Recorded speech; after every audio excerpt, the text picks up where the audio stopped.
Spirit MMA, bienvenue. Et là, on va parler des Ilia Topuria, Josh Emmett.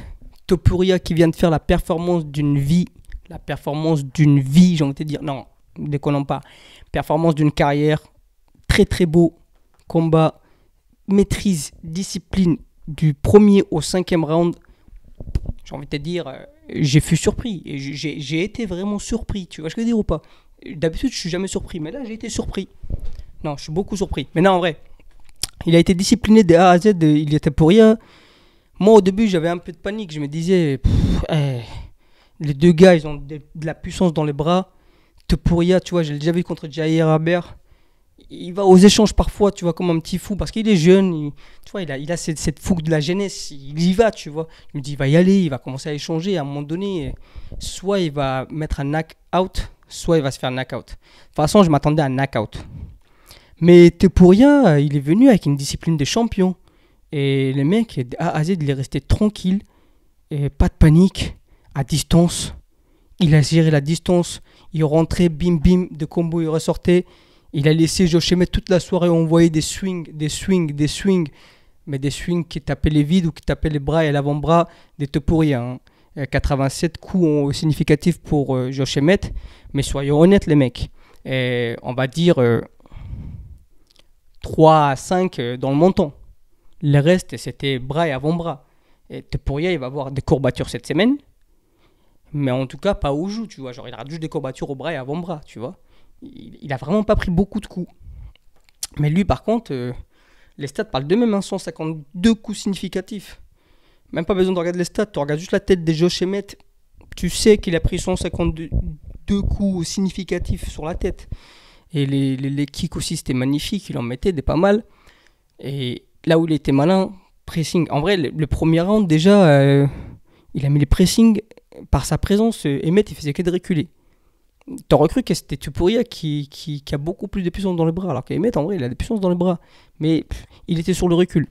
Et rien que pour ça, déjà, il faisait que reculer. Et c'était incroyable. Après, il a fait aussi le 5e round aussi. Emmett, à un moment donné, il a senti que ses coachs lui ont dit il faut y aller. Il est venu avec une énergie alors que pendant 4 rounds, il a pris cher. Mais il est venu, et là, Topuria, malin, il l'a mis au sol, il l'a gardé au sol jusqu'à la fin du round. Victoire sécurisée.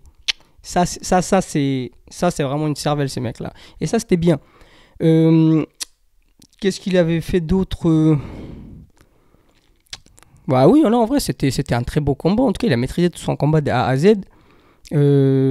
Honnêtement, il a scoré des knockdowns. Maintenant, on va venir au score des juges. Parce que c'est là où moi, j'ai un petit problème. On va dire le 50-44, c'est compréhensible.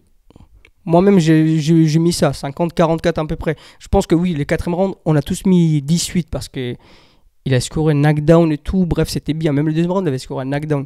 Mais c'est compréhensible, 18 le 4e round. Il y a un juge, il a mis 49-45. Ça veut dire qu'il a donné un round à Josh Emmett. Je ne sais pas ce qu'il a vu, mais après, je peux le comprendre parce que tout dépend de la perception, tu vois, je vais le dire ou pas. C'est-à-dire que, premier round, Topuria, comme je te dis, il mettait la pression, et Josh Emmett était souvent sur le recul, mais quand même, c'est Josh Emmett qui envoyait plein de coups. Certes, dans le vide, dans les avant-bras, dans le bras, mais ça reste quand même de l'activité, tu vois. Il était actif, le mec. Donc, je peux comprendre un juge qui se dit, oui, mais il a été actif, du coup, je lui donne la round. Là où je comprends pas, par contre, c'est le bon vieux Chris Lee, un très bon juge, très connu pour la corruption. Je pense qu'il est corrompu, personnellement, parce qu'il a scoré un 50-42.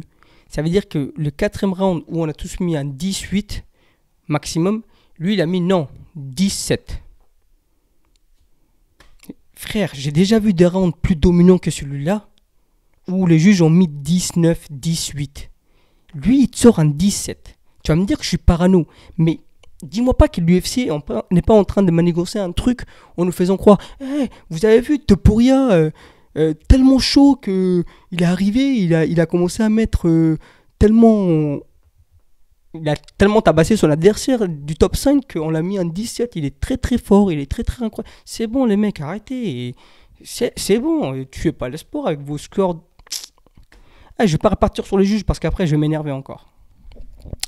Mais c'est juste l'UFC de toute façon, c'est toujours la même chose. Autre chose que j'ai bien aimé, c'est le fait que l'UFC a été maligne sur ce coup-là, tu vois. Pour mettre Topuria en avant et les hisser au sommet de la catégorie. Parce que maintenant, Topuria, la suite, c'est quoi? C'est un title shot direct. C'est un title shot direct. Après, tout dépend de ce qui se passe le 8 juillet. Si Volk bat Yair, en vrai, tu peux faire ça rapidement si les deux types sont en forme. Septembre, pay-per-view en Australie, main event, Volkanovski contre Ilia Topuria. C'est bénéf. Maintenant, par contre, ce qui se passe, c'est si Yair gagne. Là, tu es obligé de faire une revanche entre Yair et Volkanovski. Du coup, tu fais quoi de Topuria? Topuria, vu qu'il est en train de faire le malin en disant ouais, moi, je vais attendre le title shot. Sinon, si on me met en Espagne contre Max Holloway, je le prends. Bro, on a fait en sorte que tu te hisses au top du top jusqu'à arriver au titre sans te faire passer par Holloway, le cauchemar. Parce que, faut pas oublier un truc, hein. Holloway, Whittaker, c'est la même chose. Tous les routes qui mènent aux champions d'une division, en tout cas de division poids moyen et poids plume, ça passe par Holloway et Whittaker. Lui, on lui a fait un schéma contourné, on l'a fait ramener jusqu'au titre, sans qu'il affronte Max Holloway.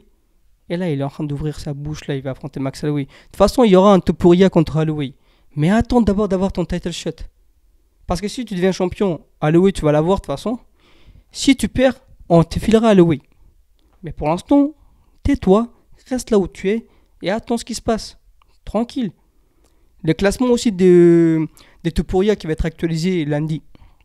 Faut en parler parce que moi, je sens qu'ils vont le mettre numéro 5. Toi, tu me diras, bah ouais, mais normal, il a battu le numéro 5, forcément, il va être numéro 5. Je t'ai dit non, il devrait être plus haut que numéro 5. Parce que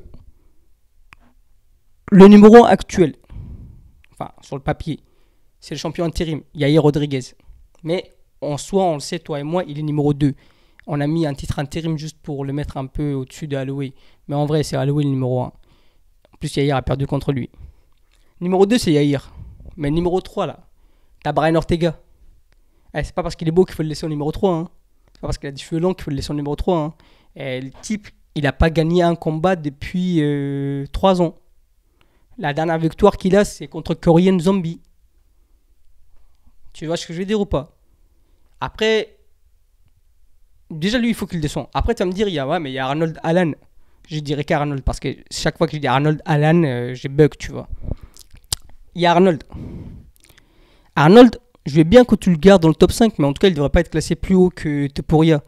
Du sens où Arnold, sa plus grande victoire, c'est Calvin Kattar. Et Calvin Kattar a perdu sur papier et a fait un match, en tout cas serré, contre Josh Emmett. Josh Emmett, le mec qui vient de se faire corriger par Ilia Topuria. Fais tes calculs, frérot. Numéro 3. Tu classes numéro 3, juste en dessous de Holloway et Yair. Cherche même pas plus loin. Topuria, numéro 3. Tu vas me dire... ah ouais, les cas Max Holloway. Holloway, voilà ce que tu fais de lui en vrai. Holloway, moi j'ai une solution pour lui pour qu'il arrête de tuer toute la concurrence. Holloway, tu lui mets contre des gars qui sont presque à la retraite. Là, il va affronter Zombie. Ensuite, tu lui fais affronter Josh Emmett. Ou alors des gars qui perdent contre le champion. Tu peux toujours faire une revanche avec Ortega, avec Yair, au cas où il perd. Et Topuria même plus tard s'il perd. Mais tant que Volk est champion et que tu veux faire monter des gars, tu ne mets pas Max Holloway sur leur chemin. La méthode que l'UFC a appliquée pour faire des Topuria une star, c'est la méthode parfaite. À appliquer le plus souvent possible et à dupliquer des préférences. C'est la même chose de toute façon, appliquer le plus souvent possible, dupliquer. Bref, il faut l'appliquer cette méthode tout le temps. Tu fais en sorte qu'ils n'affrontent pas Max. Et Max, tu l'occupes à envoyer de 800, 900 coups, 1000 coups à un adversaire qui va presque partir à la maison de retraite. Bon, Max les aidera à aller à la mort le plus rapidement possible. Mais c'est pas mal déjà en soi. Max, tu l'occupes. Et les jours où on a un nouveau champion, Max Holloway, de toute façon, il aura tellement cumulé de victoires qu'il est indéniable. Tu lui fais un title shot. Tu vois, je devrais être matchmaker, mon frère. Parce que j'ai connu les games. En termes de business, Max, ceinture de business, frère. Non, je rigole, il rapporte de l'argent, mais quand même, t'as compris ce que je veux dire. Il veut pas monter au lightweight en plus, c'est ça qui est chiant. En tout cas, Topuria, bravo à lui. Très belle performance. franchement digne de champion ce qu'il a fait hier soir. Avant-hier, du coup, quand je vais publier cette vidéo. Très belle performance qu'il a fait samedi. Et spéciale dédicace aux femmes qui étaient au co-main event à l'honneur, Amanda Ribas, Maycee Barber. Elles ont fait une performance incroyable, vraiment dans la catégorie. De toute façon, c'est pour ça qu'elle est flyweight chez les féminins, c'est ma catégorie préférée chez les féminins, enfin chez les femmes. Parce qu'en vrai, c'est là où tu as les plus bons combats et c'est là où tu as les plus bonnes combattantes. En vrai, les meilleures combattantes se trouvent dans cette catégorie. Et je dis pas ça parce que Alexa Grasso est championne et qu'elle a une place spéciale dans mon cœur. En vrai, je la kiffe, Alexa Grasso, mais c'est pas pour ça que je dis ça. C'est juste qu'en vrai, cette caté est remplie des bêtes, tu vois, je veux dire, pas des meufs vraiment qui donnent des bonnes performances. Tu l'as vu, la performance de Maycee Barber et Amanda Ribas.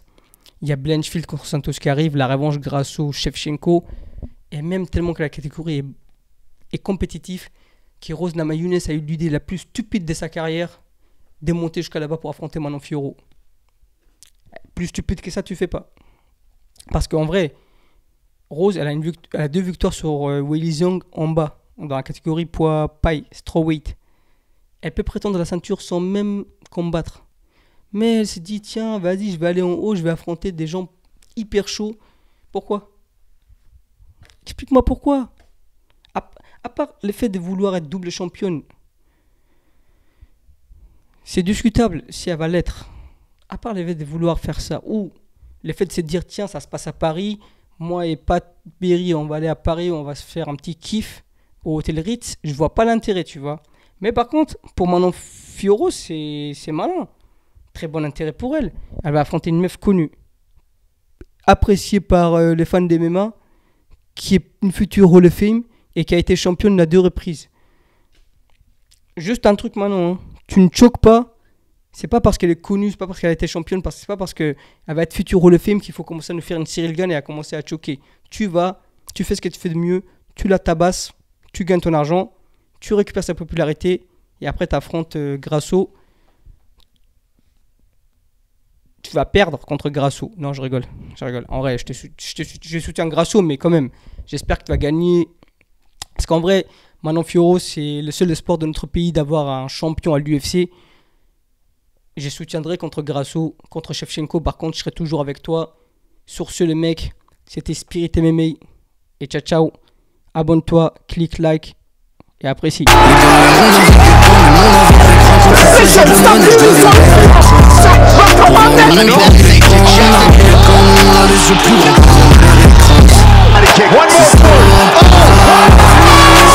Dismiss anything up here just did because that is on. God bless. See you at the top.